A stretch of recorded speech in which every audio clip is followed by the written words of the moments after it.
Welcome, ladies and gentlemen. My name's Chronic Heroes here on this Destiny 2 video, and today we're going to be taking a look at my top 10 Titan exotics in Destiny 2. And as always, this video is completely subjective. If you have your own opinion of what you think, let me know in the comments down below so I can correct for next time. But you have to, of course, tell me why, because if you don't tell me why, I'm not going to know why. And of course, as always, along the way, you'll be seeing a beautiful, dark-themed, pictured up, linked up, comments, catalysts, recommendations, beautiful spreadsheet. And of course, if you want to get access to it, it's fully public and online. All you gotta do is head over to my Discord server, and in the channel hashtag D2 spreadsheets, you'll find a link to this spreadsheet and all of the other spreadsheets that I do. I do PvP weapons of all sorts, the PvE weapons, the exotic armors. I also do mods and supers. I do lots of great spreadsheets. On top of all the other stuff I do for YouTube, the build docs, the regular videos, resets, all that whatnot, but that's not important. And of course, if you end up liking these spreadsheets or these videos, consider subscribing and of course hitting that bell so you can be notified every time I make one. And of course, thanks again to Zoomzy for the PvP footage. She's a lot better than I am, so it's going to be a lot better gameplay.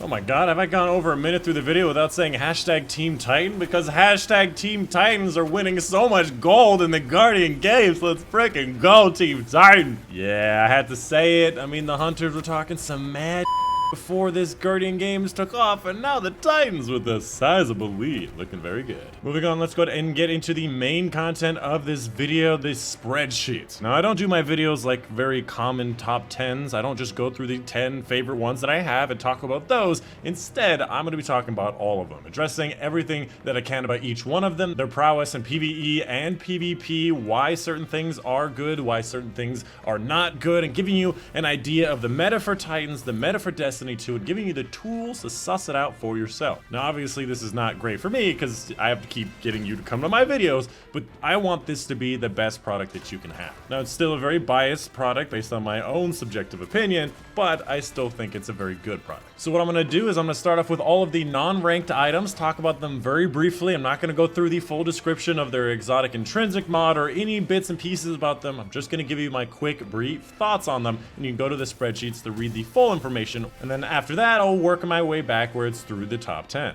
Starting up with the Eternal Warrior, this is literally the #1 worst exotic in the entire game. Getting an Overshield for a couple seconds after popping Fist of Havoc is so worthless and so infinitesimal next to everything else in this game. Even if you got a full Overshield the entire time you're in Super that kept on charging back to an Overshield, it still wouldn't be good. This is a literal forgotten item that Bungie needs to reassess. For Capricorns Horn, honestly, it just doesn't do enough. I don't really care about getting my barricade back, and that extra solar damage is really not enough even after they buffed it to do a back and forth double damage. Master the Quiet One is sort of a poor man's one-eyed mask. In general, I would say if you have the option, you should still use one-eyed mask in almost every scenario. ACD Feedback Fence, an exotic that looks really cool, but honestly, it never helps in the way that you want it. You have to firstly be meleeed before you can get a lot of different damage resistance, and of course, that released energy that actually goes out to everyone around you isn't enough damage to be warranted in either PvE or PvP.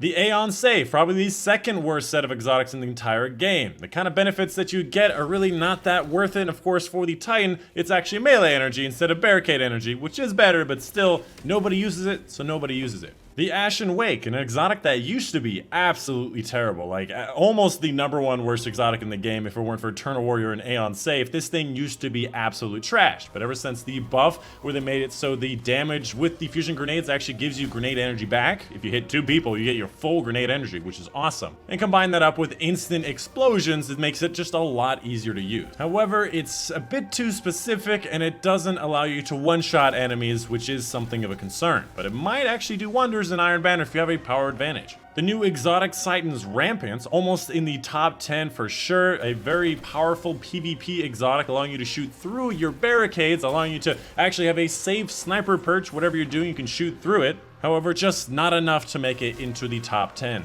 Stronghold, it gives you a bunch of different bonuses for your swords, and with the new sword system, the bonuses that it gives you is actually pretty powerful, but even then, swords are not the DPS choice for PvE, and you don't have them very often for PvP, and also it's really hard to get kills, as compared to a lot of other heavy. Ursa Furiosa, an exotic that did get nerfed a bunch of different times. A lot of these super generating exotics got nerfed, and this one definitely got nerfed pretty heavily. Many seasons ago, Ursa was in my top 5 best Titan exotics because it allowed you you have an extra barrier between you and the enemy, and extra damage if you're using the banner shield, the middle tree for Sentinel, allowing your teammates to do more damage. But ever since the patch where they made it so there was only one enemy debuff and one player weapon damage buff, having that extra barrier of shield just wasn't worth it because it's not nearly as good as Weapons of Light plus Divinity. Axiom War Rig. This is basically going to be an extended mag for your auto rifle or your heavy machine gun, which is truly never really that necessary. It's an interesting exotic, might have some fun with it, but it does not really have that great effect in endgame. Armamentarium, an exotic that people are constantly telling me is a great exotic, and honestly, anything that says gain an extra charge without anything else on it, I do not respect. There are certain bonuses to it. Firstly, you start the match with an extra grenade, which is nice to see. You also get overflow charging. When your first grenade actually finishes charging, you start charging the next one, which is good, but when you're using, for example, a solar class, being able to charge your grenades 2 times or 4 times faster is always the better option. So why would you use Armamentarium? The Heart of Inmost Light, definitely an exotic you should use instead of Armamentarium, used in very similar ways, allowing you to get faster recharge for your barricade, your melee, and your grenades, and of course empower them, allowing them to do more damage, which is probably the biggest part, a big end game bonus. However, it just barely fell short compared to the top 10. Severance Enclosure, something that came out last season, allowing your finishers or your charged melee to do big explosions around you, and being able to do more damage and bigger explosions on higher tiered enemies was the patch we saw this season. However, it's just not enough for me to care. The MK44 stand-asides actually got buffed this season to make that overshield appear faster from like 1.25 to half a second, which is a pretty significant buff. And a season before that, allowing you to get your melee energy back from your melee energy kills, but not your full melee. Even then, it just doesn't feel worth it. That overshield gets shot off in one shot. You have to be at full health for that thing to actually show up. And of course, I'd rather use the Insurmountable Skull for Arc. I'd rather use Hallowfire for Solar, and I'd rather use Doomfang for the Void. So this doesn't have any place. The Peacekeepers gives a number of different bonuses to SMGs, and even during the Recluse heyday, I would never use this exotic. Being able to reload your SMG fast is not really that useful, especially when you can reload the Recluse super fast, and having the Huckleberry plus Recluse combo cancels out the Huckleberry's Rampage bonus, and honestly, I'd rather use a special weapon with my Recluse. Because honestly, Recluse does everything just fine. You don't need a second SMG. And lastly, the Peregrine Greaves. Definitely an above average exotic, allowing your shoulder charge abilities to do more damage, allowing you to literally shoulder charge any super in PvP in one shot, but it just wasn't enough to bring it into the top 10. Next, I wanted to talk about a couple of different honorable mentions that didn't make it into the top 10. I want to very specifically call them out. First up, for the Helmless Saint 14, an exotic that does get used a lot. However, its exotic perk is not that great. What makes Helmless Saint 14 amazing is the Ward of Dawn, which is perfectly fine without this exotic.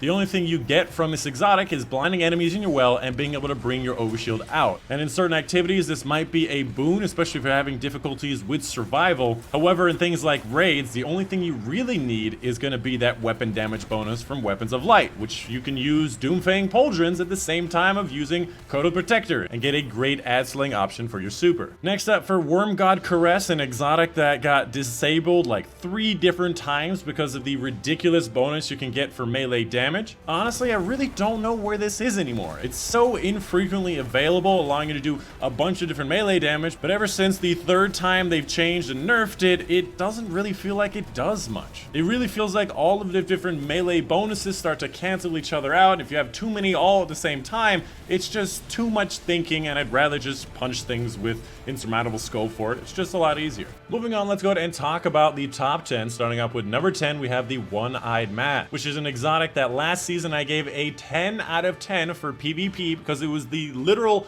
only option you ever want to use in PvP no matter what you were doing. But this season, after the 4th time they nerfed it, it's finally in a good location. Definitely in the top 10 for Titan exotics, but not overpowered whatsoever. Its new perk allows you to highlight enemies that damage you, so you can't actually see them through walls. Only when they're in your vision are they highlighted in red. And once you kill them, you do get an overshield that doesn't last as long as it used to. So the most overpowered part of this exotic, being able to see people through walls, is no longer available, but it's still a great exotic. And it also does have some great efficacy in PvE. If you find it you die a lot, you want to put on a more survival option. For example, in the raid, instead of using Helmut Sing 14, One-Eyed Mask is a good option. Moving on to number 9, let's talk about the Synthos Saps. It's actually an exotic that many people might be surprised is in the top 10, but I do have a very good reason for it. Firstly, for PvP, it's extended lunge range, which will surprise a lot of people, and a lot better aim assistance, meaning that magnet zone where it auto locks into enemies is bigger than before. And what makes this good in PvP is the fact that a lot of people will space out certain engagements to disallow the melee until they're ready to melee in that encounter. And with this exotic, you can surprise a lot of different people and close the gap when they're not expecting them, causing them to panic and melee too early. For the PvE side of things, this is going to be your Nightfall exotic. Now in raids, it's all about doing the most damage possible. And back in the day when we were throwing hammers at Argos, this was used to get a bonus to your damage, 50% bonus to your super damage, to actually do damage to the boss. However, these days, Nightfalls is where you're going to need to use this, because in Nightfalls, boss damage is not the issue, it's going to be killing the ads. Specifically, killing a lot of champions and high health enemies, you need to use a lot of ad slaying super. So things like Arc Staff, Doomfang Pauldron Sentinel, and of course Synthoseps is a great option alternative to Doomfang. So definitely don't sleep on the Synthoseps, they're still really good. Up next at number 8 in this top 10 countdown is going to be the Crest of Alpha Lupi, an exotic that always surprises me by how good it is, being able to generate an extra orb of light whenever you just pop your super. So if you make a bubble, you make 3 orbs of light, which is, by the way, fixed. You can actually make orbs of light with your bubble. And you also get a healing pulse from your barricade. So whenever you're panicking, run away, turn around, put a barricade, and you get half of your health back, which is something really nice. Very similar to Wormhouse Crown. Now, what makes this awesome, which seems kind of minimal, is that this extends to endgame. And in endgame, having your super for Nightfalls is extremely important to be able to get extra supers for you and your team, and of course for raids, because sometimes you depend on your supers to be able to get that boss damage. So being able to spawn extra orbs is something that is very powerful. And also, just kind of like a heads up play, you can just switch to this exotic when you're about to pop your super and then switch back to whatever you're using. That is something that works. At number 7, we have the Lion Rampant, an exotic that allows the Titans to be as aggressive as hunters, and of course going to be your speed boots and your jump boots for PvE. So in PvP, the best part about the Lion Rampant is not the fact that you move faster, which is something that's really nice, is the fact that you don't put your gun away when you're in your lift mode, which is an advantage that a lot of hunters have over Titans, is that Titans put their gun away while they're flying and have to pull it back out, which is something annoying. But with this exotic, it allows you to keep the gun out with things like Last Word, being that you have to use it in hipfire. And also for SMGs, it allows you to be very aggressive and very quick with your weapon out. For PvE, it's also really nice because over a longer period of time, it is faster than the Dune Marchers, meaning that you can get across different strikes faster and you don't have to wait for things as long. And of course, this is also really nice for getting through jump puzzles like in Wish with a Worm or new raids. If there's a jump puzzle, put on High Lift and Lion Rampants and you'll do just fine. Up at number 6, we have the Dune Marchers, an exotic that has not seen a lot of airtime in the top 10 at all, but definitely a very powerful exotic ever since they doubled the range of the linear actuator. And if you've never heard of it, it increases the sprint speed, and while you're sprinting, you build up static charge, and after melee attacking an enemy, that charge will chain damage to nearby enemies, and they nearly doubled the range of that arc. It's basically the arc web equivalent for the Titan, which by the way, arc web got nerfed a lot, so if you saw all those grenades and arc web back in last season, this is kind of like the Titan version of it, and it also changed to dead guardians. So if there's a dead teammate, it'll chain between that to you and also count for the extra arcing and chain multiple times between you, allowing you to get some crazy ridiculous kills. For PvE, it's mostly just gonna be a sprint boots with an extra bit of bonus to your melee, which is really not that great. Finally, for the top 5 exotics, at number 5, we have an Insurmountable Skull for it. I apologize, I switched some numbers here, something I forgot to do, but it should be correct now. The Insurmountable Skull for it, if you've never used it, it's probably one of the most fun exotics in the entire game, where kills with arc melee abilities trigger health regeneration and restore melee energy. If you get a kill with that arc melee ability, whether it be frontal assault, the shoulder charge, or ballistic slam, you get the entire full melee back. A lot of people use this with Code of the Earth Shatter because it allows you to get that shoulder charge, a very strong melee ability, and you also charge your grenade anytime you get hits, allowing you to get tons of grenades, and of course infinite melee is just a lot of fun. And it's also really great if you want to get some Titan laurels, hashtag Team Titans. Now the most important parts about this exotic is, yes, it does give you your full melee back, but it also gives you health regeneration, and if you're going for a melee build, being in the business, that health regeneration is very important. However, it it is not that great in the end game content, because a lot of times a single melee will not kill a target, and oftentimes putting yourself that close to enemies is just going to get you killed. So for that fact, I would not recommend this for end game, and pretty much everything else other than higher level Nightfalls anytime you're underpowered or raids. This is a fun exotic. You can also use this to a decent amount of efficacy for PvP. However, again, it is quite predictable, especially if you're running straight at enemies. They're going to figure out what's going on. At number 4, we have the Doomfang Pauldrons, my number 1 favorite exotic for Titans for ad slaying supers. So if you want to do the high level Nightfalls, this is going to be the prime exotic. Now, its exotic perk is actually kind of confusing, so let me explain it to you in a better way. First of all, any void melee kills give you super energy, which is actually really good, allowing you to build your super faster. On top of that, while Sentinel Shield is active, melee kills recharge your shield throw, which in turn, your shield throw then extends your super on hits. So basically, you use your shield throw to extend your super, then you go in for a melee kill, which you then get another shield, allowing you to repeat the process. And on top of that, if you're using Code of the Aggressor, the bottom tree for Sentinel, your grenade kills will recharge your grenade, allowing you to use your shield throw more often, which is what you want. Because the melee uses more super than the actual shield throw, you can actually keep your super longer just by continually shield throwing. Now here's the thing.